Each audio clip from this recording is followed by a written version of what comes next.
జై భీం జలగుండ నినాదం, అందరం ఒకటై గెలవాలి సమాజం. జై భీం ఒక యుద్ధ నినాదం, అందరి కోసం అది పోరు ప్రవాహం.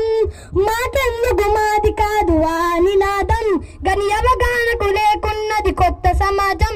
ఆ రాజ్యాంగం ప్రతిఫలాలు పొందుతూ జనం, అది అంటే ఏ కులమని పేగుల దేశం. జీవితాడు రమణకై అవమానాలు అనుభవించి నిరచర బలమై ఆచుట కొరకై అగసపడిన వాళ్ళ కొరకు పుట్టను వెలుగై.